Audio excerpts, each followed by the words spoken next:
How the hell have we got through 10 years together?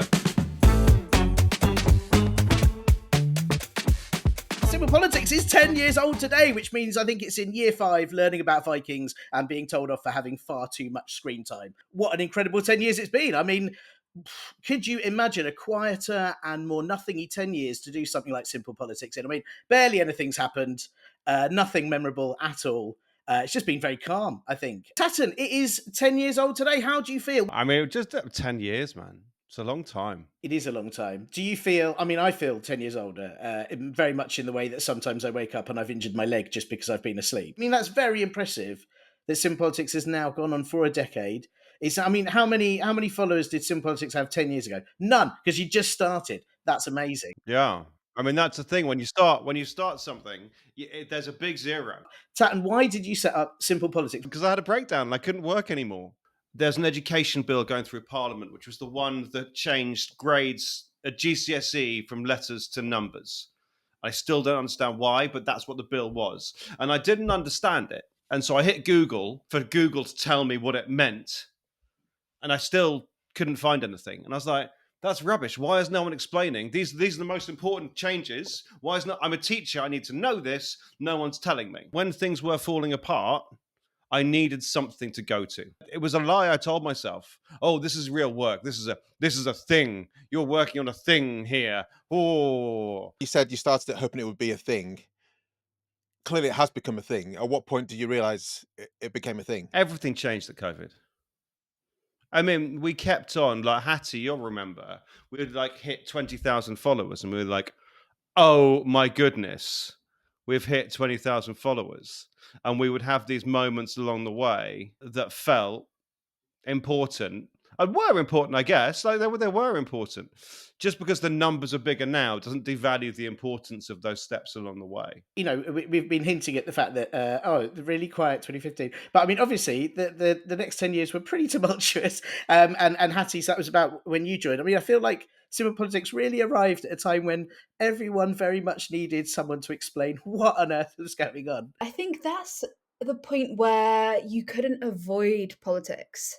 I think you just couldn't get away from it. I mean, the discussion about Brexit and the EU, maybe there wasn't as much conversation in that 2015 period of time, but I think the second that the vote happened, the second that we were deciding that we were going to leave, I think there was something that clicked in everybody going, oh my God, like, what does this actually mean? There wasn't anything out there doing it. I mean, there wasn't really many. Now you see a lot more BBC explainers. I mean, social media is now full of content creators, influencers who want to kind of have their piece. But I think at that point, there wasn't really anything like Simple Politics. Hattie and I were really working out what SP was and what SP meant. SP's always come from chaos, right? All of us have found ourselves going, well, I don't know what we're doing.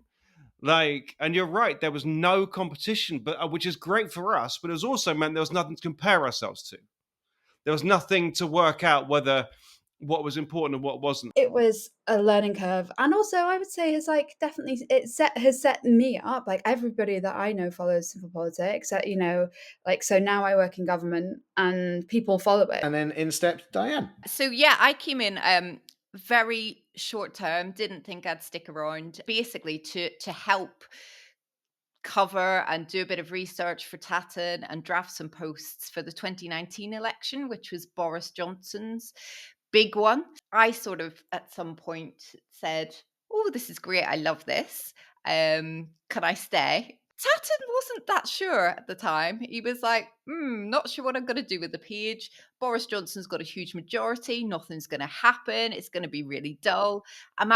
Think I might have done all I can with it. And then we got to January and people started talking about COVID coming. I don't want to blame anyone, but Tatton, it really feels like you jinxed us there. Thanks very much for that. No, like I had a nice Christmas in Wuhan, and then came home. You can't blame me for anything. There was government guidance about what you should do well before the lockdowns. So I sat down and wrote a post about the government was saying, and it went wild. Like, honestly, one of the biggest posts we've ever done. That was the time I realized that we had a role to play here. But that realization, because I hadn't been sure about what to do. It was kind of Boxing Day, Diane. I was texting you about. Oh, I don't know. We just hit 100,000 on Instagram, and I was like, well, that was a good total. Good, nice round total. Maybe it's time to walk away. And we didn't, did we? No, we didn't. And yeah, I'm really glad we didn't, because not only did it help readers of the page with all the rules and COVID stuff, but actually I think that I needed it going through COVID as well. Some of those decisions that we made around that time were just so like on the hop. And one of them that really sticks with me is every night when you turned on at 5 p.m, they would some official from the government would come on and they would give numbers. They would say the death toll today is X. Da, da, da, da, da, da. And we decided really early on we weren't going to include that figure. And people really appreciated that, because it was actually a really stark thing to have at the top of the page or to turn on and switch on every night and hear. But we didn't do it. And a lot of people said that they could read our stuff and our bullet points because we didn't have that. We tried to tell a very human story of COVID. So during that time, obviously, COVID, it wasn't just COVID, it was also the US election happened in 2020, which is when I believe, Charlotte, you joined. Yes, for 10 weeks to explain the election. And was this something you had knowledge of before you joined? So you came in as a US expert because you knew the system? I knew a bit. I'd lived there for a year. I had to buy US Government for Dummies when I found out I'd got an interview. And then read it very thoroughly when I got the job. Is this the first time you've heard this, Tatton, that basically Simple Politics was run by US Government for Dummies? No, because the point is, it might be actually. So after the election, for some reason, Tatton asked me to stay, and a lot of my job at that point was answering DMs about the pandemic. So I'd wake up to like 100 messages a day asking about very specific circumstances, and so I was going through all the fine details and pulling out different guidance to try and answer their question. But that's what SP is about. SP, we don't pretend to be experts about everything. It's more about interpreting that for the right audience. It's just about humanity, isn't it? We try to put everything through a human filter. And we can demonstrate that, like I say, in lots of different forms of humanity. But it's that makes it. Kobe, you then when did you join the SP train, the SP Conga? Pandemic, baby. So I think I was one of the people who, I'm not sure if I joined or started following around Brexit, but then I didn't do much on Instagram, and then saw just the amount of phenomenal insight and breakdown and, again, humanity that's coming through Simple Politics. And then I reached out to Tatton, and Diane was on the replies. I said, guys, you need a podcast. I make podcasts. And then I think like a day or two later, we're talking about podcasts, and the whole thing took off from there, basically. I should also add that under Kobe's guidance, we are the award-winning Simple Politics podcast. We won best format at the I think most original format. In fact, it was the only award of the evening that didn't have the word best in it, which is just so SP. We won an award, but we weren't the best at anything. There's also Simple Money now that we've launched recently. Trying to do the same things we've done with SP, just with money, talking about really serious things that matter in a way that's human. Like, have you seen the financial influencers out there? They're all horrid. They're just terrible. Like, oh, I know more than you. All of it is I know more than you. And that has been something that SP has never done. The I know more than you message. In fact, we frequently point out that we know less than you.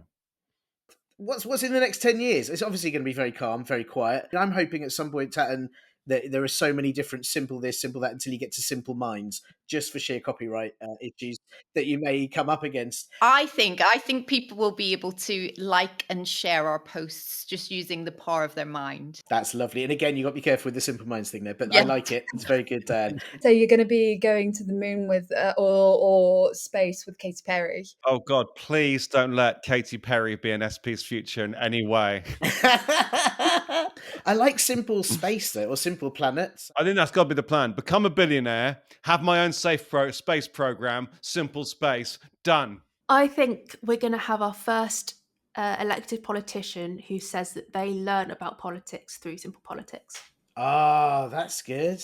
I'm just thinking about the different platforms that will exist then that don't exist now, and how Simple Politics will grow and expand to cover all those different platforms and the different kind of media that people want. And going along the Simple Minds thing, I'm sure there'll be a telepathic medium just beam stuff straight into people's brains. Sooner than that, I think there's got to be a virtual Simple Politics where they come and sit next to you in your shed, Tatton, and you can just talk to them directly to their face. What about simple dating? You could have your own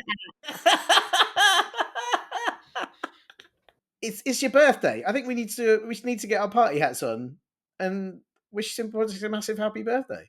So It's is very what you're good. saying, you want a little tune on my flute?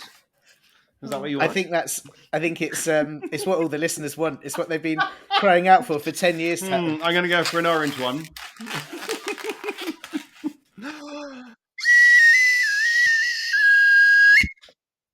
Well, that's the SP podcast, isn't it? Broken everyone's ears.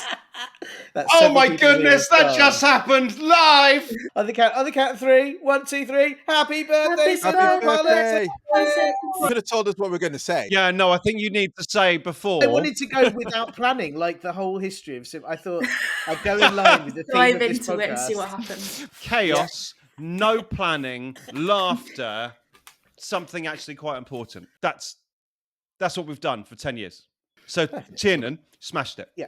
Thanks, man. Thanks. Happy birthday, mate. Happy birthday, all of you lot. Thank you. Listen, thank you so much. Thank you, all of you, for being here today. Thank you for everything you've done over the last 10 years. Thank you, lovely listener.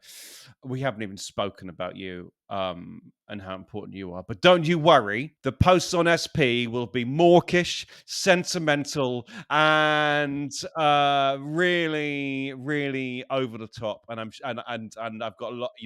You're in there a lot. I do love you, and you matter. Thank you, guys.